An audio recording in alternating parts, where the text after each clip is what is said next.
Not only isolating ourselves from our allies, we're actually treating our adversaries better than we are our allies, putting these general tariffs on Canada, on Australia, on Mexico, all these countries that have been longtime friends. That's not how a global superpower should act. This is obviously something that we get to do. We have a lot of cards in our hands now because we are that global superpower, but when you continue to act this way forever, the world will eventually move on.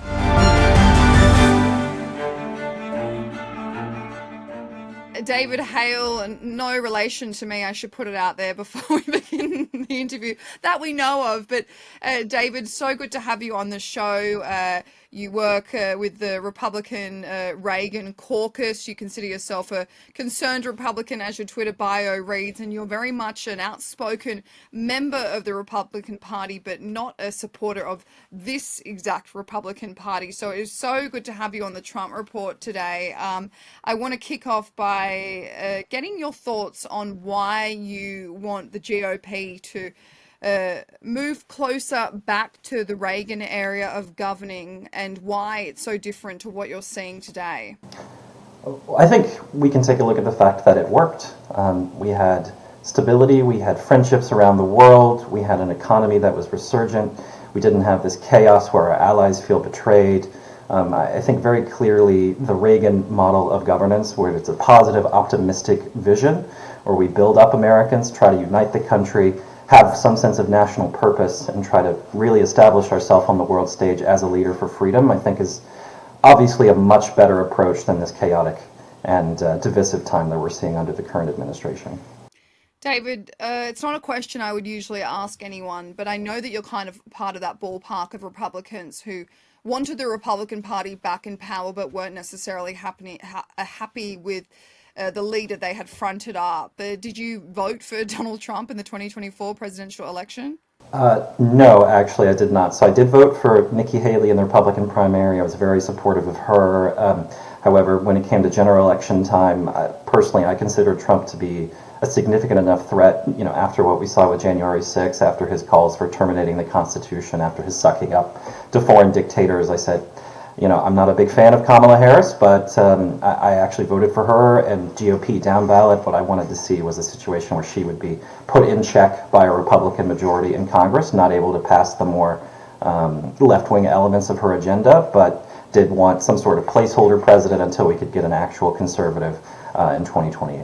And that is interesting because there was so much speculation where that group of Nikki Haley voters would lean after she dropped out of the election, because she was a little bit more like economically fiscal, but socially a lot more liberal. So there was so much curiosity about where that group of voters would lean. But David, I want to get straight into the economy, because this is the big ticket item today in the news. I'm going to read out a few stats that have happened in the last few days. A JP Morgan report put the chance of recession up 40% from 30%, which it was at the start of the year, while Goldman Sachs last week raised its bets from 15% to 20%, saying that Trump's policy changes were the key risk to the economy.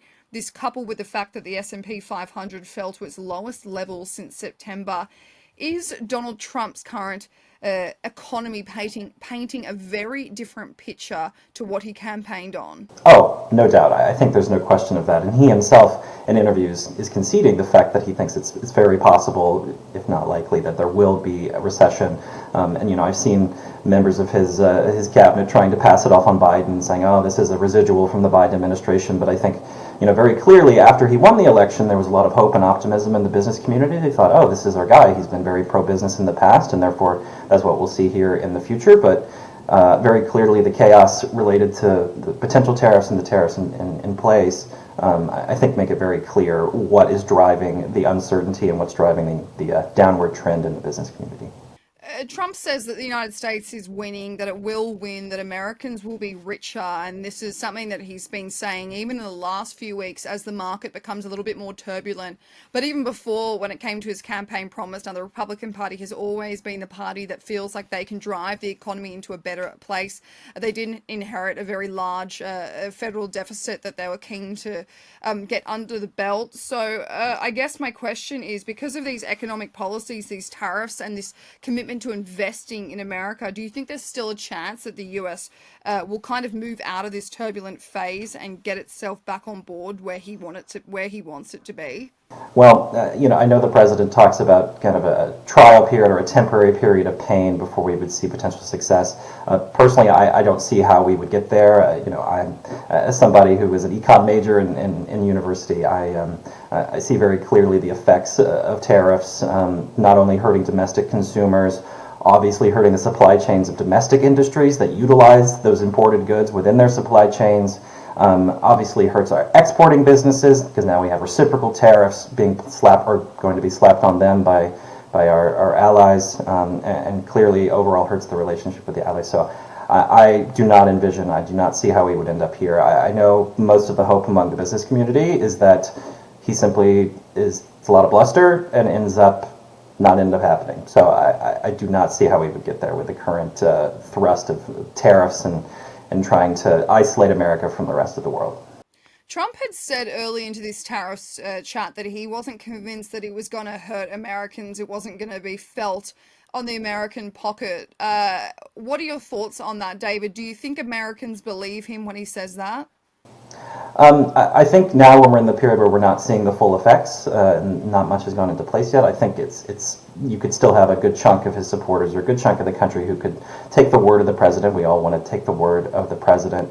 However, I think once people start to see those increased prices, especially the fact that these are just general tariffs among a lot of our biggest trading partners and allies, these are not just going to be isolated, targeted tariffs for specific industries. I think once you see that sort of general rise in prices among all sorts of goods that people buy every single day, I think there'll be no doubt and people will know exactly where to lay the blame. Say if the economy starts to tank and a recession does feel like it is around the corner, or if it starts to creep up in the next year, is that when Donald Trump loses all his support? I absolutely think that would be a key element in making him tank in popularity. Obviously, people view him as the successful businessman, as the guy who knows how to turn the economy around. Obviously, he had some successes in his first administration, and I wasn't opposed to any of those. I was in favor of the tax cuts and the deregulation and a lot of the elements that helped drive the animal spirits within the business community. But I think very clearly, once they see that, if we have the economy tank, due to these tariffs, I think that would absolutely massively impact his support. And we know that Donald Trump can kind of talk his way out of various things, but if you have economists and financial experts coming out saying that, look, this is where we're at, we're heading further towards, so it's increasing towards a recession, it's increasing towards less stability in the markets, less stability on the economy, less faith from Americans, can he turn that around? I don't think so. I think we have a good analog during the pandemic in 2020. We had the president saying, "Oh, this is all going to go away. It's all going to turn around. Things are great," and yet, when when the lived reality of Americans did not reflect what the president was saying, the American people fired Donald Trump. So the idea that he can try to convince them against what they're seeing with their own eyes, I do not think will work. Could you say that Donald Trump lied to the American people about making them richer, about investing in America, about pouring all support into the middleman, the not so rich American who wanted change, who wanted to be looked at, who wanted to be acknowledged? Is if this economy becomes something that Donald Trump tanks, has he effectively lied to the American people? I don't know how else you could classify it. I mean, we have very clear data. Economists have known for a very long time the effect of this sort of tariff, the massive tariffs, and the reciprocal tariffs that would be put on us. I don't think there'd be any way to say that Donald Trump didn't lie to the working man and woman, the lower income people who wake up every day, do what they need to do, work hard, are sort of the thrust of the American dream. I don't see how you could say they wouldn't, and particularly when we talk about the increased prices due to a general tariff, you would obviously see that most impacting those at the lower end of the economic spectrum, those working people. So I think there's no doubt to say that that would be a lie.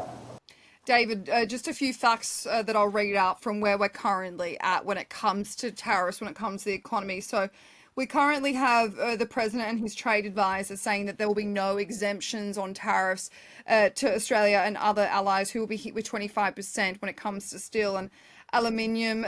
Australia was exempt from it a number of years ago, but apparently will not be now. And then you have Canada as well, upset that they've been given 25% tariffs on their imported goods. So then that prompted Ontario's premier saying that he will hit back with 25% tariffs on those US states that he provides electricity for, which is Minnesota, New York, and Michigan. That if that does happen, we'll see residents in those US states have to cough up an extra $100 per bill, unless the premier actually just shuts off electricity. He said he's prepared to do that if Donald Trump doesn't play ball with Canada. We also have tariffs on Mexico and China. Now, we thought originally that Donald Trump was using these tariffs as a negotiating tool, but now that we've seen them kind of come into place, we've seen the market fall, but it's also alienating not only the United States' biggest trading partners, but very long-standing allies. So how dangerous do you think this currently is? Oh, I think it's one of the biggest tragedies of the current administration, the fact that America is, we're not only isolating ourselves from our allies, we're actually treating our adversaries better than we are our allies, putting these general tariffs on Canada, on Australia, on Mexico, all these countries that have been longtime friends. That's not how a global superpower should act. This is obviously something that we get to do. We have a lot of cards in our hands now because we are that global superpower, but when you continue to act this way forever, the world will eventually move on and say, okay, clearly America is not a trustworthy ally, not a person that we can, or not a country that we can deal with, and they will find other sources for trade. So I think clearly a major impact and one of the most devastating impacts of this administration.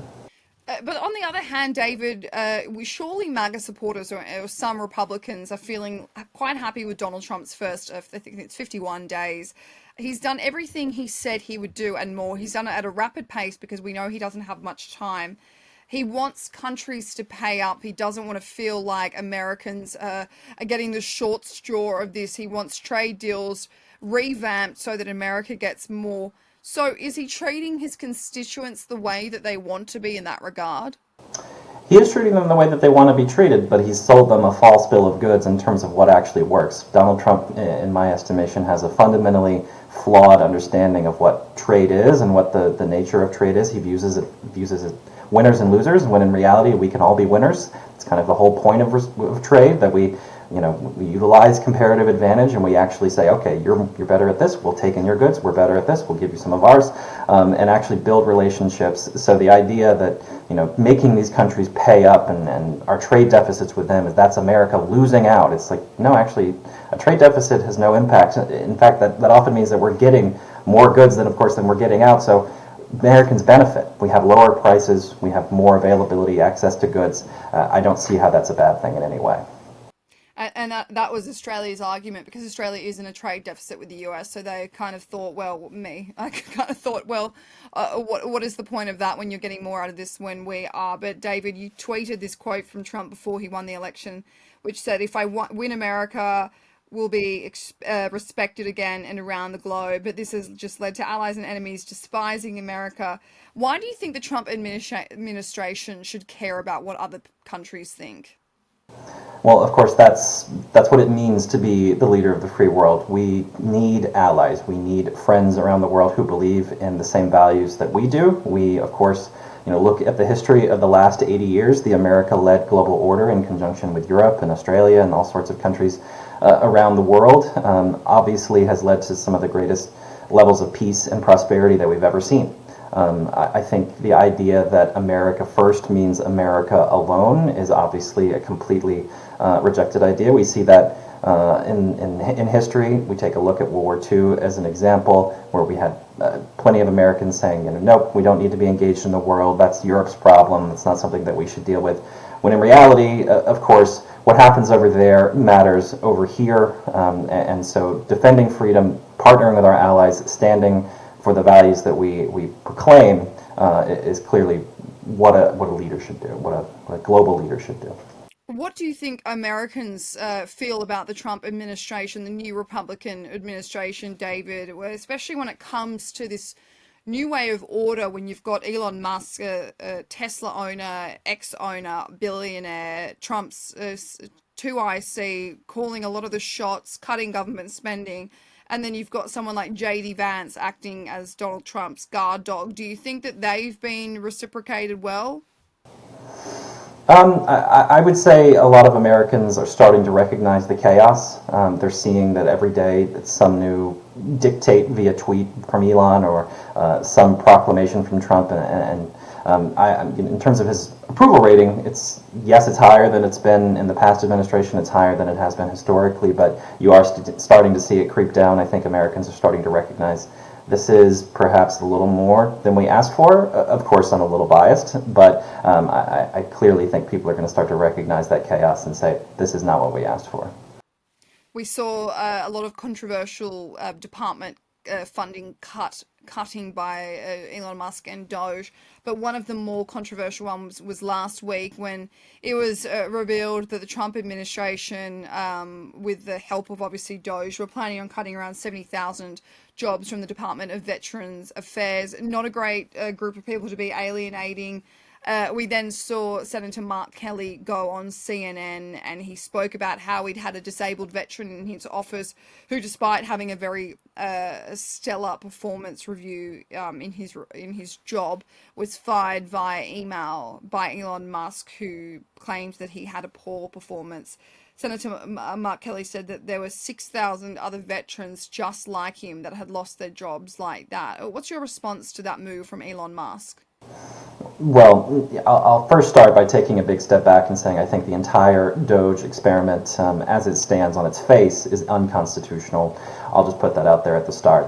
Obviously, Congress has the power of the purse. We don't have an unelected bureaucrat dictate where money that Congress appropriates should be going. If we even accept that reality, though, I clearly think benefits for veterans, staffing at the VA is not where we should be starting in terms of those cuts. And these are not precise cuts. This is not, targeting waste, fraud, and abuse. This is cutting 80,000 employees from this agency, and clearly major impacts to veterans' benefits. And of course, many of the people working at the VA are themselves veterans, and so clearly the president claims he loves the military, claims he loves our men and women in uniform, those who fight for the country. But I think these cuts particularly devastating. Absolutely. I move on to some international relationships and conflict, David. The US has officially restored aid and intelligence to Ukraine after revoking it in order to strong-arm Zelensky into doing a deal with Trump and his team. And they've met in, not Zelensky personally, their teams have met in Jeddah to discuss the agreement, and they have now agreed to a 30-day ceasefire, but they're working on getting Vladimir Putin to agree to this as well. Do you think Trump will get him to do this?